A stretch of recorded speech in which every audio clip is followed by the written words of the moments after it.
Imaginez notre agriculteur, avec les graines qu'il sème dans ses champs, il produit du blé qu'il va vendre au meunier qui lui-même va produire, avec son moulin, de la farine, et cette farine va être vendue au boulanger, qui va lui-même produire du pain.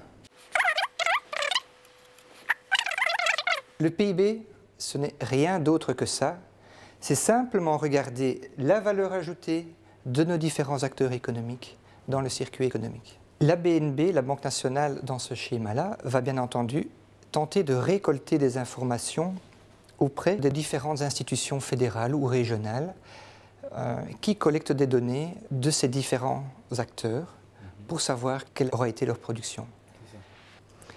Nous reprenons l'exemple, on a 50 de valeur ajoutée de l'agriculteur, 50 de valeur ajoutée du meunier et 100 de valeur ajoutée du boulanger. C'est ce qu'on appellera notre produit intérieur brut. Ceci, c'est notre Bible, c'est le résultat de toutes les conventions qui ont été mises en place. Et ces conventions expliquent comment, dans l'ensemble des pays du monde, que l'on soit en Belgique, que l'on soit au Congo ou en Malaisie, comment on doit mesurer l'activité économique.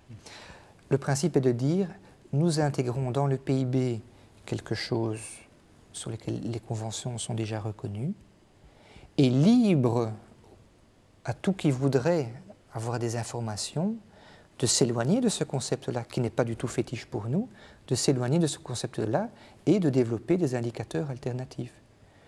Mais il n'y a pas nécessairement besoin de les intégrer dans le PIB. Et donc, ce que les comptables nationaux disent, voilà, nous avons un chiffre qui est comparable entre pays, que l'on sait relativement bien interpréter.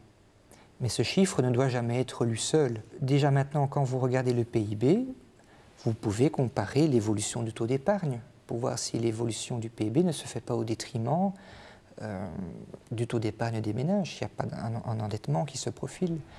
Vous pouvez regarder également dans les comptes nationaux si ça ne se fait pas au détriment de la proportion de valeur ajoutée qui revient aux travailleurs salariés et la proportion de valeur ajoutée qui revient à la rémunération du capital.